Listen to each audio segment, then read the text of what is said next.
Oli a todos, bienvenidos a un nuevo capítulo de Que Fluye el Sexo, como cada semana, no cada semana, pero como cada capítulo estoy con mi amiga Caro. ¿Cómo estás, Caro? Oye, pero qué farsante, cada semana. Bueno, por ahí el otro día hablaba con alguien de nuestra audiencia y yo le decía, oye, mil disculpas porque esto no sea cada semana, que yo creo que este es el podcast que, no sé, es más impredecible en cuanto a su regularidad. Y me decía, no, para mí está muy bien porque tengo tantas cosas que hacer en mi vida que si fuera semanal no alcanzaría a escuchar todos los capítulos. Así que esa persona tranquilizó mi corazón. Somos avalados por nuestra comunidad. O por lo menos para ese integrante específicamente de nuestra comunidad que logró calmar mi culpa por no tener capítulos más regulares. Así que, bueno, muchas gracias a ese fiel auditor y Nico, bueno, no es todas las semanas. Pero, no, hola. Pero no me pusiste en evidencia de mi falta, Caro. ¿Cómo estás, Nico? Muy bien. Estuve resfriado la semana pasada, pero ya estoy bien. No era corona, me hice muchos test. Pero ya estoy recuperado y listo aquí para compartir con ustedes. Sobre todo hoy, Caro, que tenemos un tema muy poderoso, digámoslo así. Es un tema tabú, como nuestro canal Sin Tabú, como partió todo. Y hoy día, Caro, se viene. Sí, yo debo reconocer que estoy un poco nerviosa porque es un tema que requiere de un cuidado y un manejo ético también importante. Entonces, eso me tiene igual quizás como un poco más como hipervigilante a cómo vamos a llevar el tema. Y además que tenemos una invitada, pero es que de lujo. No sé si crees que te hable un poco de ella. Sí, por favor, antes de presentarla y que nos acompañe en el capítulo de hoy. Ya, muy bien. Bueno, nuestra invitada de hoy se llama Tatiana Jadwe. Ella es psicóloga clínica, tiene un magíster en psicología clínica, muy dedicada al área y comenzó su camino clínico en el psicoanálisis y en eso para mí fue muy interesante conocer a la Tati porque es como que yo tenía también ciertos prejuicios respecto al psicoanálisis y cuando conozco a la Tati como que se me empiezan a desmoronar, como me encuentro con una mujer tremendamente fascinante, con mucha apertura, con una capacidad reflexiva maravillosa y que además tiene, no sé, a mí siempre me pasaba con la Tati cuando la escuchaba es que la forma en que habla me resulta fascinante en sí misma. Así que bueno, Tati, nosotros hablamos mucho de las plumas como en la seducción, yo creo que tú tienes una pluma ahí como en tu habla. Me gusta mucho cómo expresa la Tati. Y bueno, y es alguien que se ha especializado justamente en todo lo que tiene que ver con la reproducción asistida y las nuevas familias. Así que... Entonces, démosle la bienvenida a la Tati. Le doy la bienvenida a esta mujeraza que me emociona mucho tener aquí hoy. La Tati. Hola, Tati. Hola, Caro. Hola, Nico. ¿Cómo están? Bien, querida. Muy contentos de tenerte aquí hoy. Hoy yo estoy súper emocionada con la media presentación. Voy a tener que hablar muy bien hoy para hacerle juicio a tu presentación. Así que muchas gracias. No, gracias a ti. Y yo sigo sintiendo que la presentación se me queda súper corta. Pero no, créeme que de verdad sí queda bastante corto para definirte a ti y también tu experiencia, tu trayectoria y también como toda tu humanidad, como todo como eres tú también como humanamente hablando. Había un programa que se llamaba así, Humanamente Hablando. Hay que recoger el carnet ahora. Sí, hay que recoger el carnet. Bueno, el día de hoy tenemos un tema sobre que es infertilidad y sexualidad. Es un capítulo que pidió nuestra audiencia y obviamente había que tomarlo. Había que tomarlo porque hay un vacío importante aquí, como decía Nico hace un rato, es un tema que es tabú. Entonces, si le sumamos que ya es un tabú y más encima le sumamos la esfera sexual, es aún más tabú. Entonces, es urgente que empecemos a hablar de esto. Respecto como a lo que puedo decir desde la sexología, estuve buscando investigación, evidencia, qué aparecía y la verdad es que no encontré absolutamente nada. Algo debe existir y probablemente lo que debe haber en investigación que lo debe haber, pero por lo menos desde el área sexológica no hay. Y eso igual es importante porque también la lectura y las interpretaciones y las conclusiones que se llegan desde la sexología es muy distinta a la que se puede llegar desde otros ámbitos, aun cuando se cree que se está hablando de sexología, o sea, de sexualidad. También los análisis que se hacen desde la sexología son diferentes, suelen ser más profundos, suelen ser como, tener muchas más como variables como de análisis, y en este caso es muy lamentable no encontrar eso, no encontrar como también ese interés de pronto dentro de la misma comunidad como científica de la sexología, no encontrar como ese interés. Entonces creo que lo que hoy vamos a hacer, también yo creo que por eso me pone como un poquito nerviosa y como estoy como muy expectante, es que creo que vamos a empezar a tirar quizás como las primeras como líneas como de reflexión, de análisis crítico, entre otras cosas más, como para poder comprender también la infertilidad, sus tratamientos, incorporando, incluyendo, ¿cierto?, todo el ámbito sexual. No sé cómo lo ves tú, Tati, como respecto como a la relevancia en este sentido, que te ha tocado también como ver a ti, si esto en consulta aparece el ámbito sexual o es algo que se suele dejar como más a un lado, como que no parece tan relevante. ¿Cómo lo ves tú? O sea, es tremendamente relevante, o más que relevante, yo pienso en esto que dices tú de que la sexología no se ha interesado en estudiar o en conocer el tema de la reproducción o de la dificultad reproductiva. A mí me parece casi irónico, ¿no? Porque finalmente una de las funciones de la sexualidad es la reproducción. Entonces, dejar todo este tema de lado en los estudios o en el interés teórico o de desarrollo de conocimiento, a mí me parece curioso, por decirlo de alguna manera, ¿no? Sí. Lo que uno ve desde la clínica es que las dificultades reproductivas tienen un impacto muy profundo en muchos ámbitos de la vida de las personas, particular y especialmente en el ámbito sexual, sin duda.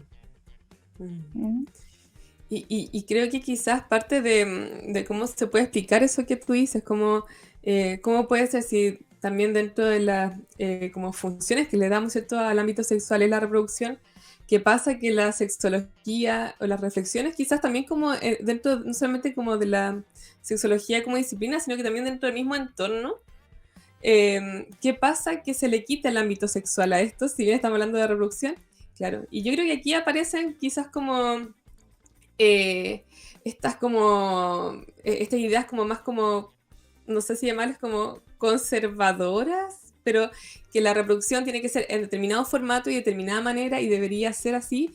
También yo creo que tiene que ver con que sea tabú y no se visibilizan las otras maneras que existen, ¿no? Entonces, claro, esa es la forma de reproducción, y todo lo demás es como que ya se alejara de lo sexual. Lo otro ya es como artificial, ya como que es otra cosa. Sí, yo tengo una teoría al Ujú. respecto, no sé qué piensas tú o qué piensa el Nico, porque yo creo que los esfuerzos culturales, yo como que hago un contexto cultural de la historia de la sexualidad, no de toda la historia de la sexualidad, pero yo creo que los esfuerzos que hemos hecho los seres humanos ha sido justamente de desligar la función reproductiva de la sexualidad para empezar a conectarnos con lo placentero, ¿cierto? Si pensamos en los años 60, por ejemplo, toda la revolución de los anticonceptivos, que fue justamente como para dejar de lado el aspecto reproductivo y poder decir a qué nos dedicamos a disfrutar nomás. Y entonces, quizás todos los estudios, esta es una teoría, yo no sé si será así o no, pero la sexología como disciplina, tengo la idea de que es más o menos de estos años, ¿no? De los 60 para adelante, ¿o estoy equivocada? O sea, la verdad es que la sexología como ciencia parte a principios del siglo XX. Con los primeros estudios de respuesta sexual también de Master y Johnson. ¿Verdad? De Master y Johnson, pero claro, son más antiguos. quizás cuando lo vemos como en la clínica, puede ser cuando ya vemos que esto se empieza a llevar como a las consultas, que podemos estudiarlo, claro, es muchísimo más reciente. Y por ejemplo en Chile incluso, como yo soy parte de la primera generación de sexólogos formados en Chile. Claro. Entonces, claro. y eso nos lleva más de, no sé, 5 años, 4 años. Entonces, Imagínate. claro que es una disciplina bastante joven, si lo pensamos como dentro de la intervención, dentro de la sexología como investigativa, ya lleva harto camino. Y claro, lo que ocurre es que, tomando también como este tema de la historia de la sexualidad como del hecho sexual humano, es que también por mucho tiempo fue todo lo opuesto, ¿no? Como que Claro. la sexualidad solamente tenía una función reproductiva. Entonces todo lo que tenía que ver con el placer, con la declaración de nuestras necesidades, también con otros tipos de exploraciones que no fueran reproductivas, incluso, y también ahí, ¿cierto? Se explica todas estas cosas que aún se dicen como de lo antinatural que son las relaciones como homosexuales, por ejemplo, también tienen que ver con esta idea como de lo reproductivo que está a la base de la comprensión como de la sexualidad. Ajá. Entonces en algún momento eso tuvo que empezar a cuestionarse, y es parte también como de lo que empieza a hacer la sexología, como a cuestionar esto de que la sexualidad tiene como su base principal en lo reproductivo. Claro. Y porque parte también de lo que ya ha sido un paréntesis, pero que creo que igual puede ser interesante, es que en algún momento, cuando se empezó a investigar también como el hecho sexual humano como en las especies y en el ser humano, aparece que la primera gran revolución sexual que ocurre en el ser humano ocurre dentro del cuerpo de la mujer, que es que, a diferencia de los otros mamíferos, nuestra ovulación no es visible. Sí. Entonces eso hace, o sea, nuestra menstruación, lo que es visible, es todo lo opuesto a nuestra ovulación, que es diferente a los otros mamíferos. Entonces eso hizo que la sexualidad no se tratara solo de procrear, sino que tuviese también otros elementos más de tipo más como ligado a la vinculación, a la comunicación y otras cosas. Entonces yo creo que claro, que puede ser que en esto en que de pronto que intentamos desenmarcarnos justamente de ese exceso quizás que había en su momento de una sexualidad muy reducida a la reproducción, también creo que también puede ocurrir esto, ¿no? Como llega un momento en que esto ya ni siquiera como que se percibe tanto como reproducción, porque ya implica como utilizar como otras como tecnologías. Entonces también creo que eso hace que se tome distancia de la temática. Claro. Y finalmente las personas que al día de hoy están experimentando infertilidad, yo lo voy a decir en plural, ¿no? Somos hijos de esta época, de querer darle más valor al deseo, darle más valor al erotismo, darle más valor al vínculo, y quizás dejar un poco o poder controlar, no dejar de lado, sino que poder controlar la función reproductiva de la sexualidad. Entonces cuando eso se pierde, cuando se pierde el control de la función reproductiva, aparece mucho más visible y bueno, y genera dificultades. Ahora, yo creo que el capítulo de hoy igual tiene una importancia súper real dentro de la educación sexual, porque primero es algo que, como decía la Caro, no hay mucha investigación, y imagínense, si desde el punto de vista profesional no hay investigación, como nosotros como simples auditores, como simples seres humanos, vamos a tener información con respecto a eso. Y yo creo que es algo que pasa mucho en nuestra sociedad, que tendemos a polarizar de repente nuestros conceptos. Entonces, cuando como sociedad empezamos a ver en la sexualidad el placer, nos alejamos de lo otro y no entendemos que es parte de un todo. ¿Cuándo viene el problema? Cuando este todo representa o muestra alguna falencia. Y ahí es donde decimos, chuta, esto sí estaba ligado. Y desde ahí empieza la desesperación, porque perdimos el control de algo que supuestamente siempre vamos a tener controlado, que es el tema de la fertilidad. Y yo creo que ahí es donde uno siempre tiene que tener cuidados de llegar a ciertos extremos. Porque tenemos que entender que como humanos, y lo hemos hablado en otras oportunidades en el podcast, somos un todo. Y eso implica nuestra fertilidad, nuestra función reproductoria, nuestra función como personas sintientes, como miembros de una sociedad, etcétera, etcétera. No podemos separarnos de eso. Y por eso yo creo que hoy es súper importante el tema y cómo lo queremos abordar, porque estamos entregando o juntando esto, que se supone está separado y no debería estar separado, porque es parte de nuestra naturaleza humana en cualquier aspecto, en cualquier tipo de relación. Somos personas que, Claro. queramos o no, somos fértiles. Y si esto no funciona de la manera que debería funcionar biológicamente, no sabemos qué hacer y nos empezamos a sentir demasiado perdidos. Sí. O sea, como que podemos partir entonces como desde ahí, ¿no? Como también como... hay una visión como media como disociada, entonces puede ser como a veces de la sexualidad con otros ámbitos del vivir, ¿cierto? Este puede ser uno, así como tantos otros más. Y lo que buscamos justamente aquí es como tener una visión mucho más integral como de la sexualidad, en donde también tenemos personas que son como todos los seres sexuales y que están pasando por estos procesos y que claramente merecen también como ser, como que tengan una visibilidad para que también dentro de los profesionales de la salud que nos escuchen o personas que estén pasando por esto también puedan como tener una visión un poquito quizás más como amplia de la sexualidad y la infertilidad.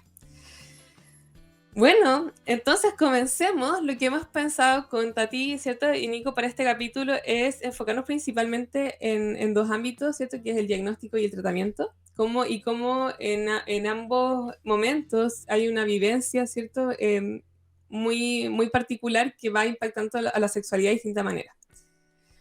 Entonces, quizás Tati, partir que nos vayas contando cómo se realizan los diagnósticos, cómo suele las personas encontrarse frente a cómo se acude. Quizás partir por ahí para quienes no sabemos mucho de este tema así como tan en detalle. Claro, mira, a ver, en general lo que ocurre, digamos, es que cuando una pareja, yo siempre lo planteo como en términos de una pareja que desea tener un hijo. Por cierto que hay personas solas que quieren tener hijos y hay otras maneras, digamos, pero si lo pensamos como en general lo que más se ve en la consulta, ¿cierto? Una pareja que decide o que desea tener un hijo, nunca se plantea la posibilidad de que no va a poder. Entonces, lo que parte ocurriendo es que en su casa empiezan a intentar y a buscar los días fértiles. Esto ya puede tener un impacto en la sexualidad porque le quita la espontaneidad, ¿cierto? Ya volvemos a esto que decíamos de recuperar la función reproductiva de la sexualidad. Ya no estamos teniendo encuentros solamente por placer, por ganas, por estar juntos, sino ahora esto tiene una función que es el embarazarnos. Y entonces eso empieza quizás de poquito, quizás muy como sutilmente, a meterse, digamos, en el cuerpo, ¿cierto?, de esta pareja que está buscando tener un hijo. Entonces, vamos buscando los días fértiles, la mujer está más atenta a su cuerpo. Cuando empiezan a pasar algunos meses, por ejemplo, las mujeres se pueden poner un poquito más ansiosas y esa ansiedad se le transmite a la pareja, entonces los hombres empiezan a sentirse... Yo he escuchado cosas como me siento como utilizado, me siento como que me buscan solamente para cuando ella está fértil. En general, hay como, por lo menos como a nivel así de, no sé, de información como, ¿cómo decirlo? Como cultural, de que las parejas después de 6 meses o un año ya buscan ayuda. Entonces, en todo ese tiempo, igual empieza a afectarse, por cierto, emocionalmente en la pareja porque van pasando los meses y no están logrando cumplir este proyecto que los une, que finalmente el tener un hijo también es súper importante o es parte muy importante del proyecto vital que suele unir a una pareja. Entonces las parejas suelen llegar a la consulta de los médicos ya como con una situación emocional un poquito baja, ¿no? Y con angustia y con tensión y con preocupación de algo que pudieran encontrar. Y ahí, bueno, los médicos, dependiendo, y esto ya depende de la edad de las parejas, de cuánto tiempo llevan intentando, etcétera, tienen una manera de abordar el diagnóstico. Se le hacen exámenes a las mujeres, su reserva ovárica, qué sé yo, cómo está la permeabilidad de las trompas, etcétera, cosas como bien biológicas, y también se examina a los hombres en cuanto a, qué sé yo, se les hace un espermiograma con un conteo también la movilidad y etcétera, como algunas características de los espermios. Cuando hay un diagnóstico en alguno de los de la pareja, pasan algunas cosas. Por una parte, hay algunas personas que plantean que esto les genera cierto alivio, porque dicen, bueno, ya sabemos qué es lo que pasa y entonces podemos hacer algo al respecto. Y ahí quizás hay como un poner en la medicina, en la ciencia, la solución, ¿cierto? Y eso tiene sus lados también medios complejos. Pero también pasa que se genera como una sensación de duelo, de pérdida. Porque cuando a uno de los dos les dice que no pueden tener hijos, hay un poco lo que hablábamos al inicio, ¿cierto? Una sensación de pérdida de mi feminidad, o de mi ser mujer, o en el caso del hombre también, que está tan asociado a la virilidad, la capacidad fértil, también se genera por ahí un sentimiento de duelo. Y entonces como que, así con lo que ya nos has dicho, que ya es como muy, muy, muy valioso y hay como hartas cosas que considerar, ¿no? O sea, tú partes diciéndonos cómo antes de llegar siquiera a la consulta ya tenemos entre 6 meses a 1 año de historia que ha pasado, de emociones que se han sentido, de decepciones probablemente también que se han vivido, de frustración. Entonces, la persona cuando llega a la consulta del médico por primera vez no llega así como si nada, sino que ya llega con un sentir y probablemente con una autoimagen y también con una relación de pareja, si es que está en pareja, ¿cierto? Ya también con ciertas vivencias que sin duda lo más seguro es que ya hayan como afectado en algún ámbito de la sexualidad.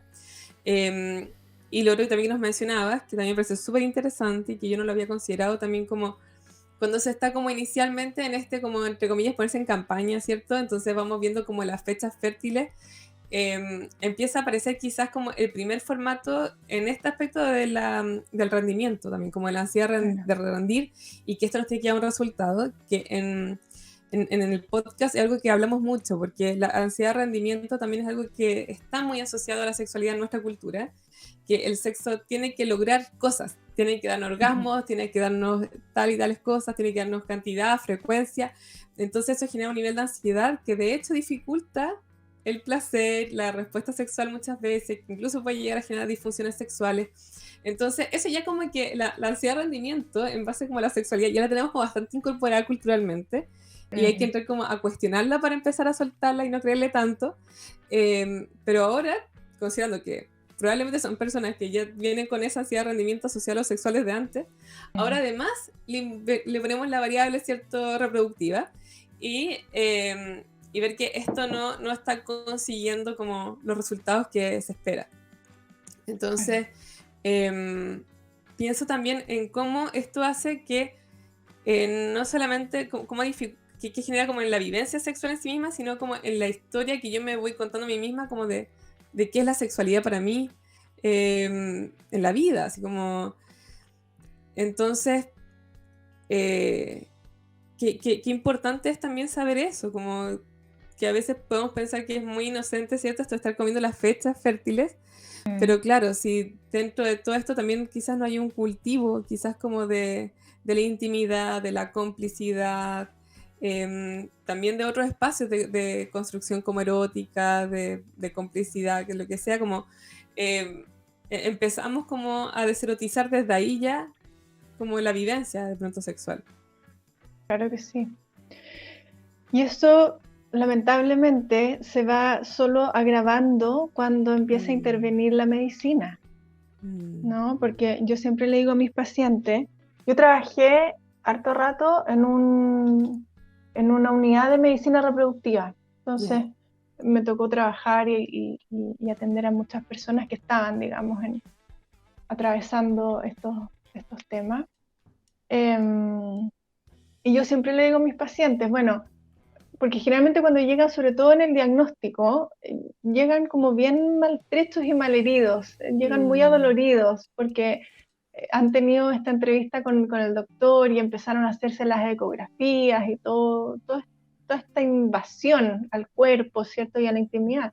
Entonces yo les digo, lo que les está pasando es que algo que se supone que se logra en un espacio de intimidad, los dos solitos, en su cama o en su casa, pasándolo rico, diciéndose cosas lindas, de repente es como que entrara el doctor a la pieza, les prendiera la luz, le dijera a él, córrete para allá, voy a examinar a tu mujer, o sea, se pierde muchísimo un aspecto tan importante que es ligado a la pareja y a la sexualidad y todo lo que estamos hablando, ¿cierto? Ahora, Entonces ahí es como... Sí. ¿Cuál sería? Porque trato de ponerme en el lugar de estar en esa situación donde como pareja, decidimos tratar de tener un hijo, vemos que no resulta, luego de 6 meses, un año, voy a pedir ayuda. Voy a pedir ayuda ya tomémoslo desde la realidad, ya voy con un cuestionamiento interno, también la otra persona va con un cuestionamiento interno, ya voy tarde. Y eso lo hablamos previamente, que ojalá, Tati, podrías decir la importancia de hacer cosas antes para evitar esto de esta manera. Porque ya vamos con la moral baja, ya vamos desde una derrota personal, desde nuestro ego, a recibir un tratamiento o a investigar qué pasa con nosotros, porque ya sabemos que algo nos falla. Ahí viene, obviamente, como decía la Carol, la ansiedad del rendimiento, porque ya tenemos seguro en nosotros mismos que algo está fallando. Pero la idea también, siento yo, es que hay gente que quizá recién está pensando en querer tener hijos, o gente que está viviendo este proceso. ¿Qué recomendación darías tú, Tati, para empezar, desde ahora, a evitar llegar a ese punto donde yo creo que incluso sin tener un diagnóstico, ya vamos a estar estresados y ya vamos a estar cuestionándonos 1000 cosas de nuestra vida? Uy, si yo pudiera dar un consejo, si hubiera como algo que decir, yo creo que es tan particular de cada persona, de cada pareja, de cada historia vital, el cómo uno se enfrenta al deseo de ser papá. O sea, yo creo que esto ya va, o de ser papá o de ser mamá, ¿no? Al deseo de tener un hijo. Es tan particular de cada uno y de cada historia que es muy difícil poder decir, esto hay que abordarlo de esta manera. Yo tengo algunas reflexiones al respecto. Por ejemplo, desde siempre y culturalmente, un poco lo que hablábamos antes de comenzar, ¿no? La fertilidad se da por hecho, se da por sentada. O sea, al contrario, a los adolescentes o a la gente joven, cuando están partiendo su vida sexual, lo que más se les dice es que se cuiden de embarazarse, como si el embarazo fuera una amenaza que está ahí como permanente y que es muy fácil de que ocurra, ¿no? Entonces se insiste mucho en los métodos anticonceptivos para no tener embarazos deseados, que por cierto, está bien, los embarazos no deseados no son algo que queremos que ocurra, pero se da por sentada la fertilidad desde siempre. Incluso también desde el discurso médico, las personas, a mí me ha pasado mucho también de ver parejas que dicen, bueno, vamos a empezar a ponernos en campaña, como se dice, y entonces quiero ir al doctor antes de empezar, ¿no? Como para ver que esté todo bien y más o menos hacer un chequeo, y el discurso médico es, oiga, usted ni siquiera ha empezado a intentar, vuelva para acá en un año. Y quizás ahí también hay un decir, bueno, pero quizás yo soy una persona un poquito más ansiosa, quizás yo soy una persona que necesito tener las cosas más claras o saber cuál es mi estatuto de fertilidad. Ahí yo siento que el discurso médico está como al debe, ¿no? De escuchar al caso a caso lo que cada uno necesita.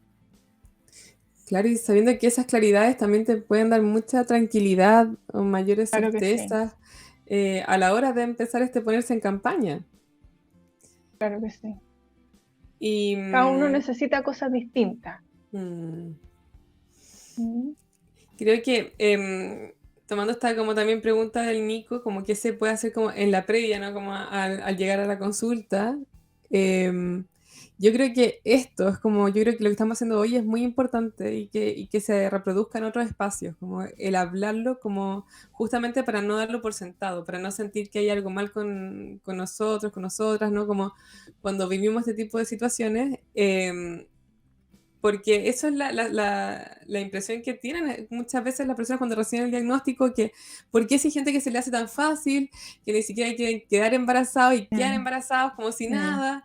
Y claro, y a mí me está costando tanto y yo que lo deseo tanto. Entonces, como que, no sé si te tocaba verlo, pero a mí por lo menos me toca muchas veces enfrentarme como a esto de ver personas que se sienten como súper el otro día una paciente me decía como en el grupo de los feos, como me decía, por primera vez me siento como en el grupo de los feos, así como siento que la vida me dio tantas cosas, pero ahora aquí me siento en el grupo de los feos, como esos que, claro, a los que no les resultó, a los que me siento como parte de esa minoría que está tan ajena y tan como invisibilizada dentro de la sociedad. Y el sentir, y eso no es que ella lo piense, lo siente, o sea, ella se siente, entonces parte de ese grupo y cómo eso además podemos pensar, teniendo una visión integral de la sexualidad, cómo eso nos va a impactar también en su autoestima sexual, en su merecimiento de placer, por ejemplo, claramente va afectando. Entonces, así como yo hacía al inicio, ¿cierto? Como también una crítica como a la sexología que ha dejado esta temática tan de lado, también dentro de los otros terrenos muchas veces de tratamiento es lo mismo, o sea, es como que, y también lo pienso como en materia reproductiva, no solamente como en caso de infertilidad, también como cuando se acompañan embarazos, por ejemplo, cómo se lleva el parto, muy rara vez se hace todo considerando en el cuidado del bienestar sexual de la persona. Es como que eso no importa, estamos aquí por una meta específica, que es que tú tengas guagua. Entonces, después nos preocupamos de lo demás. Pero el tema es que lo que ocurre en el camino es tremendamente relevante, o sea, y luego se tarda mucho en que pueda ir como reparándose ciertas heridas que van quedando en el proceso. Sí, yo ahí lo que escucho de lo que tú dices, Caro, también es como un tirón de oreja un poco lo que decíamos, el discurso médico, ¿no? Al cómo recibe al paciente que está en algún momento de su proceso reproductivo, ya sea buscando el embarazo o embarazada o durante el parto, digamos, todo esto que ya afortunadamente hace un rato se ha hablado del parto humanizado y a mí también me parece que es súper importante como humanizar la sexualidad y la reproducción y la medicina asociada a, ¿no? A la reproducción, son tantas cosas las que de pronto los pacientes que uno escucha, que a los pacientes les dicen, cosas que antes se decían mucho más, como por ejemplo tener un útero hostil, es algo que a muchas pacientes se les decía, ¿no? Usted tiene un medio hostil. Un útero por hostil. eso pierde tantas guaguas. Pelea mucho. Pero ¿cómo? Fuertísimo. Qué terrible, claro. O claro, también me han comentado como hacer metáforas como con la tierra seca. Entonces, te pone, o sea, ya solamente los conceptos que se utilizan son tremendamente deserotizantes. Y es tan fácil apropiárselo porque además te lo dice una persona que tiene cierta autoridad y tú en una posición de mucha vulnerabilidad intentando buscar respuesta y también el lenguaje que vamos tomando para darle sentido a la experiencia es tan importante y cuando el lenguaje que me llega es ese, es parte también de cómo yo voy significando todo lo vivido. Entonces, ahora que estamos mencionando esto como el útero hostil y la tierra seca y también imagino que la gente que está pasando por esto podrían darnos muchos otros conceptos también como de repente.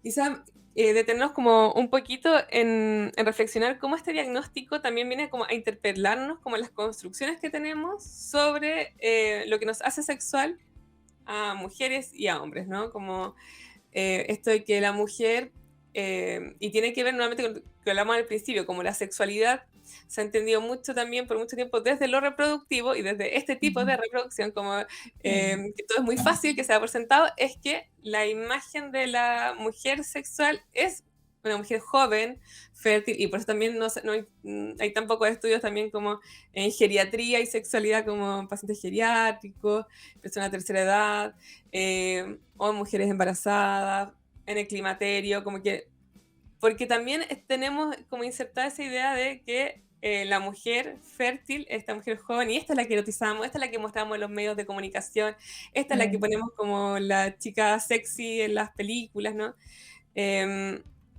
Entonces interpela por un lado eso y también interpela como esta imagen, ¿no? Como del macho fértil, semental, que claro, que anda ahí dejando como su espermatozoides por todos lados y que tiene... Entonces, creo que es muy, muy importante también ver cómo, y esto también creo que puede ser como algo que sume a una comprensión quizá un poco más compasiva, en los procesos como de infertilidad, de ver como, bueno, si quizás estoy conectando con todo esto, también tiene que ver con esta idea de lo que yo pensaba y que me enseñaron y que me mostraron que era ser una persona sexual, que era alguien que tenía esto fácil, que esto como que... no sé, me empiezan tantas cosas como, no, es que ella es de caderas anchas, para poder tener muchos hijos, entonces como que es una persona, ¿no? que puede ser como atractiva sexualmente. Hemos creado gran parte también de lo que es la erótica desde lo fértil. Entonces, creo que es importante en la educación sexual empezar a cuestionar eso. El cómo la sexualidad es tan diversa y tiene tantos formatos y no por estar con dificultades en la reproducción, pierdes ese Claro, ámbito. esa es como la mirada evolutiva, ¿cierto? Como servirle a la raza para que se reproduzca, a la especie. Entonces tiene como quizás esos puntos de apoyo que son como, no sé cómo decirlo, como muy inconscientes, pero bien arcaicos, que están desde la época de cuando éramos, no sé, más primos de los monos, aunque seguimos siendo bien primos, pienso, Claro, a veces más. Sí. Claro, este tema como de lo atractivo en la juventud o en una fisionomía, digamos, que te garantice cierta fertilidad, ¿cierto? Sí, pero las cosas han cambiado tanto, la cultura ha cambiado tanto, la manera de experimentar la sexualidad, a propósito de lo que hablábamos al inicio también, o sea, cuando ya a partir de sobre todo del tema de los anticonceptivos, las personas y las mujeres se pudieron apropiar mucho más de su sexualidad y empezar a disfrutarla y empezar a vincularse más con el placer de lo sexual, les fue dando más libertad al respecto. Y eso otro quedó ahí medio como en un subtexto, que como decía el Nico hace un rato, pienso yo, aparece y se vuelve a ser visible cuando falla, ¿no? Cuando ese subtexto que se esperaría que aparezca así con mucha facilidad, la fertilidad, cuando queremos, ¿cierto? Cuando algo no funciona ahí, yo creo que yo estoy de acuerdo con usted, algo se quiebra a nivel de autoestima personal, y también en relación a la pareja, o sea, yo creo que esto es una vivencia que tiene su complejidad, como en dos acepciones de la palabra complejidad, ¿cierto? En lo difícil que es, pero también en lo complejo en términos de los elementos que ahí se juegan. Está lo personal, está lo individual, está mi relación de pareja, está, desde mi punto de vista, lo transgeneracional. Cuando yo quiero tener un hijo es para insertarlo en una trama transgeneracional, y lo que decías tú, Caro, también, lo de la especie, lo evolutivo, ¿cierto? O sea, la sensación de deuda o de falla es súper potente, es muy potente. Bueno, y lo que tú nos comentabas también cuando estábamos, antes de ingresar a la transmisión, también la vergüenza, ¿no? Claro. Quizás si nos pudieras contar un poquito también como de esa emoción que pueden estar sintiendo las personas en este momento, porque también en la medida que lo sepamos, también creo que la persona va a poder quizás ser un poco más compasiva consigo misma, sabiendo que lo que está sintiendo es algo que es esperable que sienta, ¿no? Pero también el entorno, empatizar y cuidar más a estas personas que pueden estar sintiendo una serie de emociones este momento. Quizás si nos puede hablar un poquito de eso. Yo lo que observo es que la vergüenza aparece en función de lo que estábamos hablando, de que se espera de las personas como un desempeño, a propósito de la palabra que usabas tú hace un rato, un desempeño para la especie y para la sociedad, que es reproducirse, así de concreto. Y cuando hay algo en mí o en mi pareja que nos dificulta el poder reproducirnos, sentimos que le estamos fallando a la sociedad. Quizás estos sentimientos no son tan necesariamente, digamos, tan conscientes, ¿no? Las personas no lo plantean de esa manera, pero sí empieza a pasar, por ejemplo, que empezamos a aislarnos socialmente porque lo que decías tú, sentirnos que estamos como en el grupo más excluido del grupo social. Además, generalmente también esto va pasando como a nivel de grupo. Las personas, las amigas empiezan a tener guagua y porque están en la edad reproductiva, claro. Porque también eso es una realidad. O sea, la biología, sobre todo a las mujeres, nos pone un límite en la edad, ¿cierto? Y entonces también todo el entorno está en una sintonía, en una sincronía de la que uno empieza a sentirse excluida, y entonces aparece la vergüenza y también muchas veces asociada a la envidia, que es otra emoción que es muy usual y que es muy humana y que muy pocas personas se la permiten, ¿no? Como que se castigan mucho por sentir envidia cuando la amiga o la mejor amiga se embaraza, y uno ha estado tanto tiempo intentándolo, pero es tan humano sentirlo. Y forzándose como a sentir alegría cuando lo que sienten es frustración. Yo creo, Caro, que bueno, es súper importante lo que han mencionado desde el punto de vista ¿qué me permito sentir? ¿Cómo vivo esto? ¿Cómo lo enfrento también socialmente? Porque, queramos o no, estamos, entre comillas, fallando a nuestra función básica como humanos, que es desde nuestra género sexual poder lograr reproducirnos. Por eso nunca está en nuestra mente, porque asumimos que algo normal, como respirar, como comer, etcétera, etcétera, y cuando falla algo así, también tenemos que entender que se nos viene un poco el mundo encima y no sabemos también cómo asimilar y cómo controlar, quizás no controlar, sino cómo manejar estas emociones de mejor manera. Esta pregunta para mí igual es como súper importante, porque hemos hablado de, vamos al médico, buscamos diagnóstico, ya ha pasado un tiempo, no logramos concretar tener un hijo. ¿Qué hacemos? Desde ahí nos empezamos a desesperar, empezamos a vivir ciertos procesos, pero no hemos hablado de el qué hacemos cuando ya tenemos un diagnóstico, cuando nos dicen, oye, ¿sabes qué? No eres fértil, o tu pareja no es fértil, o tienes problemas de fertilidad, porque eso también es así. ¿Qué hacemos? ¿Qué hago en ese momento? Esa es la pregunta.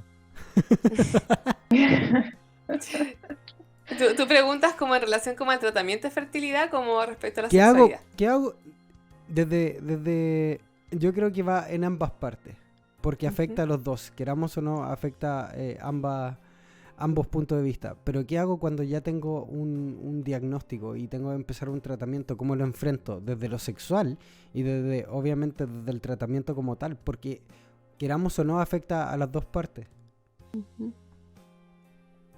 Bueno, están bien ligados, pues, el tratamiento y lo sexual, que es un poco lo que venimos hablando. Esto es lo que yo pienso, ¿no? O sea, en el tratamiento, por ejemplo, te van a decir cuándo tienes que tener relaciones y cuándo no tienes que tener relaciones. O sea, el doctor te va a decir con mucha claridad, no, estos días ustedes no pueden tener sexo. Y a partir de tal día, incluso hay algunos médicos o en algunas situaciones puntuales, a tal hora, ¿no? Porque cuando están haciendo la estimulación de la ovulación, lo que se controla es cuándo la mujer va a ovular, ¿ya?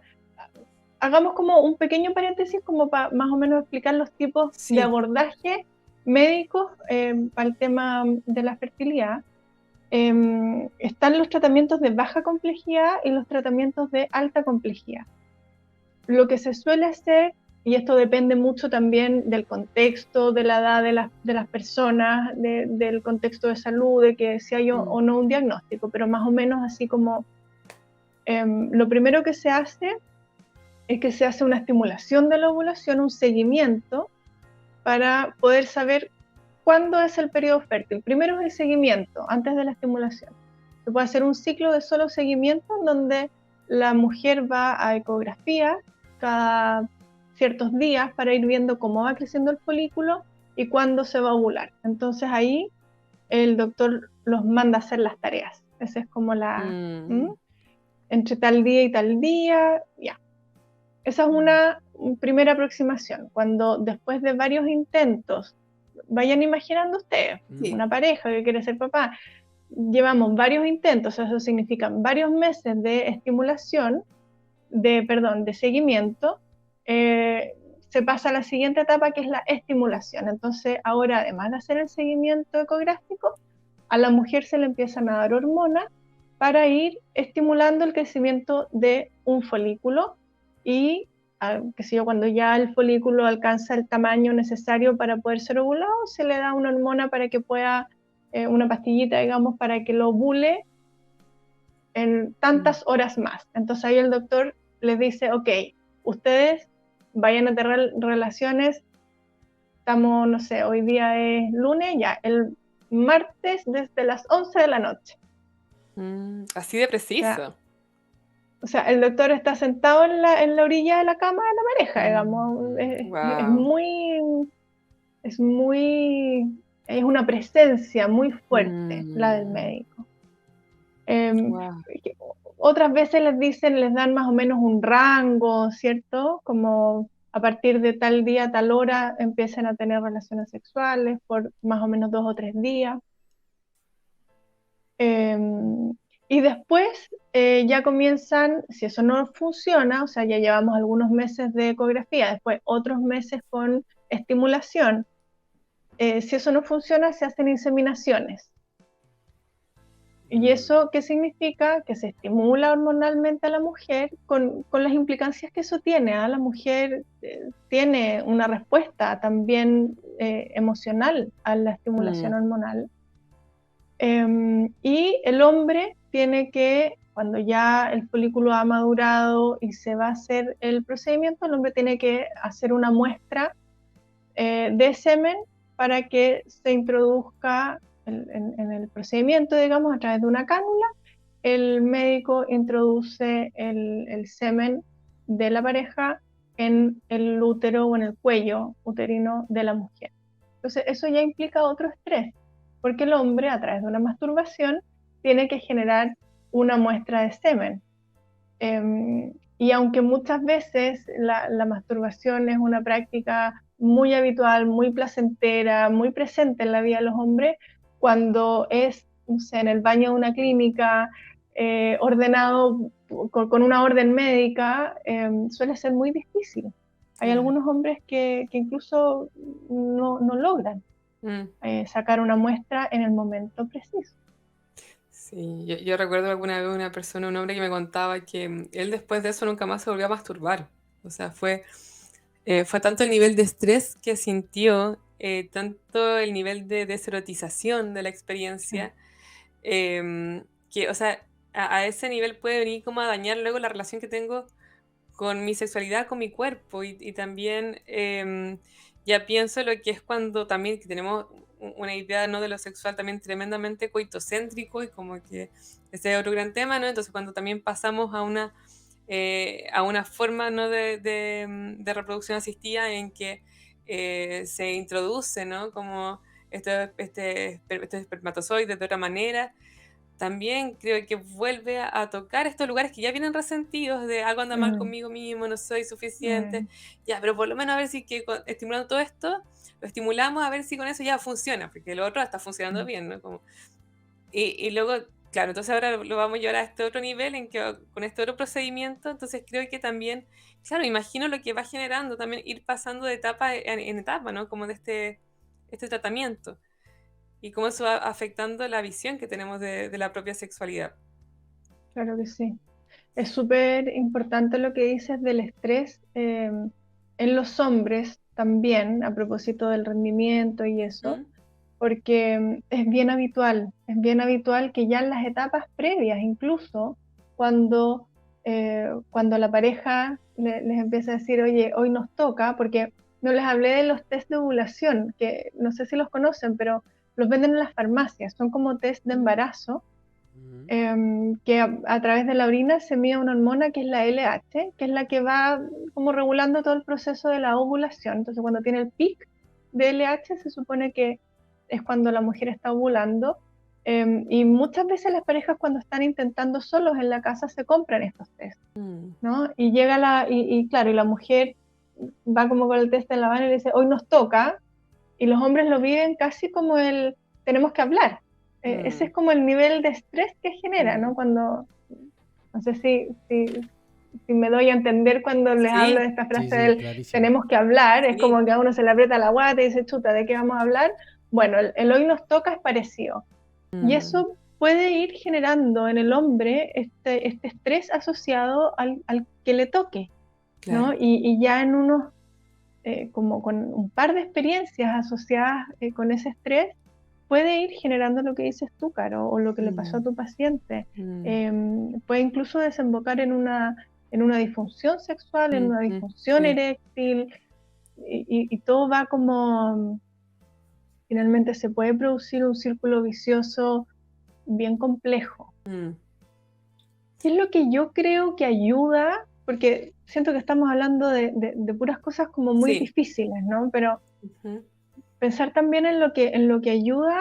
Tú dijiste hace un rato, Caro, algo que a mí me parece que es importante, que es como cómo uno ve o cómo uno se ve sexualmente a lo largo de la historia personal propia, ¿cierto? Mm. Yo creo que puede ayudar que, bueno, la pareja tenga una buena comunicación y que puedan pensar esto como un periodo, como, ¿sabes qué? Mm. En este periodo que estamos en este proyecto, buscando este deseo que nos une tanto, nuestra sexualidad quizás va a estar un poquito más fome, quizás va a estar un Mm. poquito más como orientada a la función, ¿cierto? A lo que hay que hacer. Y durante ese tiempo tratar de encontrarse amorosamente de otras maneras. Pues si la sexualidad, lo que decías tú, no es solo el encuentro sexual o no es solo como coitocéntrico, Ujú. sino que es compartir, el pasar tiempo juntos, el apoyarse. Yo creo que apelar a lo amoroso en este proceso Mm. es un recurso protector muy importante, que no es fácil porque estamos los dos tristes y pasándolo mal, ¿cierto? Estamos los dos Ujú. afectados, pero si apelamos a ser amorosos con nosotros mismos y con el otro, sabiendo y haciéndonos conscientes y haciéndonos cargo de que estamos pasando un proceso difícil, probablemente vamos a poder reencontrarnos en el futuro en lo que tuvimos que dejar de lado. No sé si, Mm. no sé si me Me estoy encanta. explicando. Sí, me gusta mucho esto de pensarlo como un periodo. Porque además que Ajá, si lo pensamos ya como en pareja, las parejas vivimos periodos claro. en que la sexualidad está más compleja, en que estamos más desconectados, en que estamos viviendo situaciones de estrés. O sea, tampoco es como que nos estamos encontrando con algo súper atípico, ¿ya? O sea, hemos vivido situaciones complejas, esta es una más, Ujú, y no nos hemos perdido, o sea, seguimos aquí juntos, entonces también ujú, puede ser algo que genere como una confianza también en la relación y en la misma sexualidad, que al final la sexualidad no es algo que se nos perdió, que la gente como que a veces es como la perdí y como que la perdí para siempre. mm, No, a veces se trata de periodos y después, claro, quizás toca hacer como un viajecito como para ir a reencontrarla de nuevo, pero se puede, así como también hemos podido quizás recuperarla de muchas otras situaciones.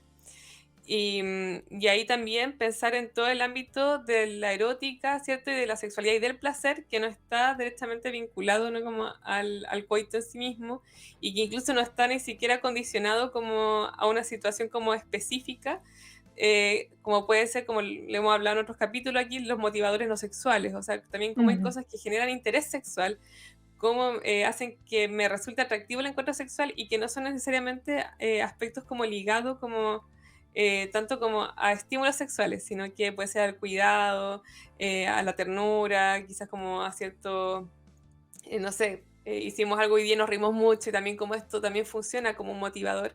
Entonces el asunto es que no perder de vista, yo creo, como el cuidar esto mientras intentamos conseguir lo otro.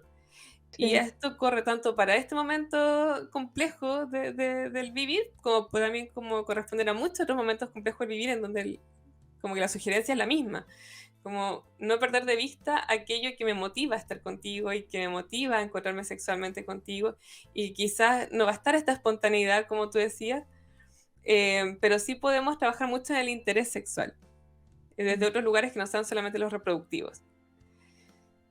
Yo creo que ese también sí es como un bonito, quizás como darle vuelta, y quizás con la honestidad, quizás que requiere esto de, sí, y quizás vamos a sentir que el médico está metido en la pieza, y quizás no podemos hacernos los locos con esa experiencia, porque no estamos eligiendo aquí estar como que nos nació, sino que es una indicación médica.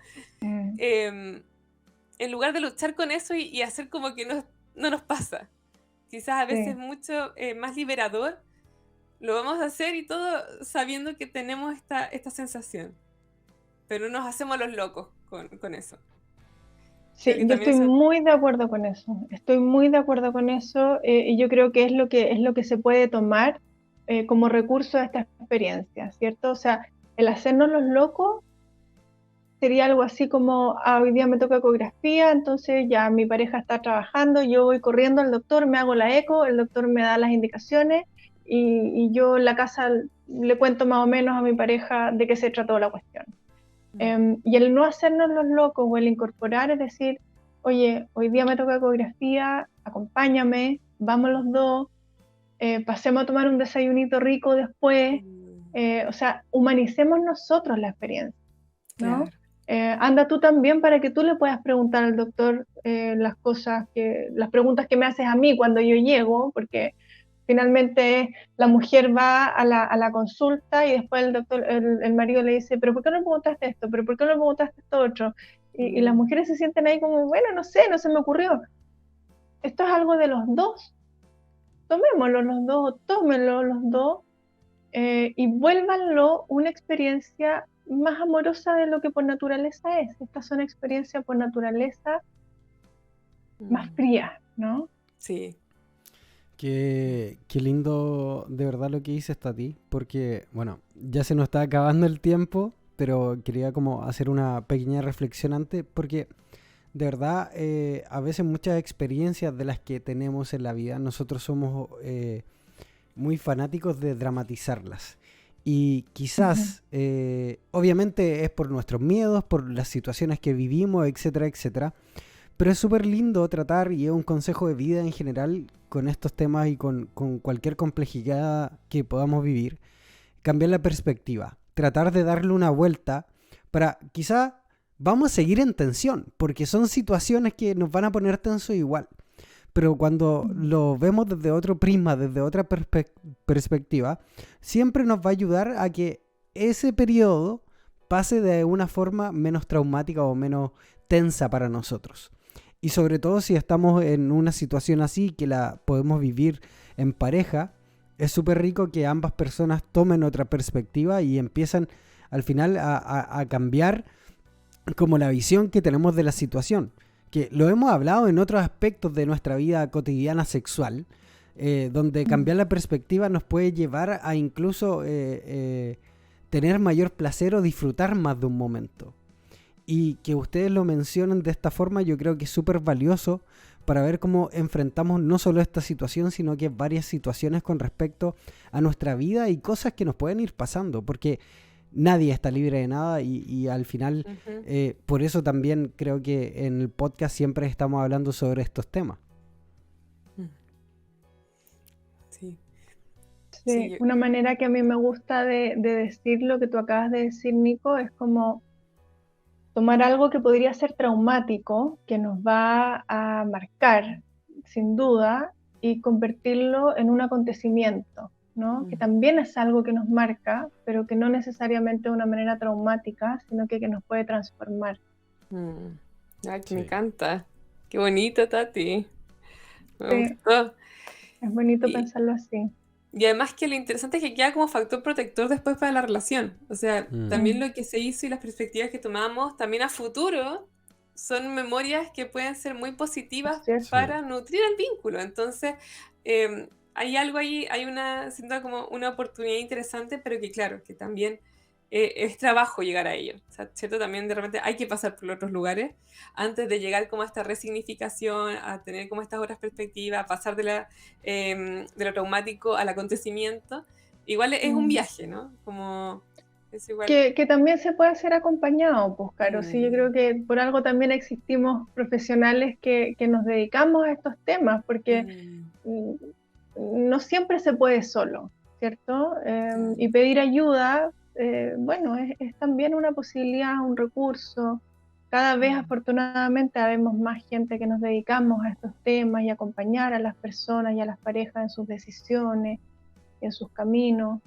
Entonces, esto de visibilizar lo que están haciendo hoy día ustedes y que me invitan a participar, yo lo encuentro maravilloso porque es parte de, yo siento mm. que el poder hablar, el poder visibilizar, acompañarse, que alguien se pueda sentir identificado con todo lo que hemos hablado hoy, yo creo que ya es Sí. parte del camino.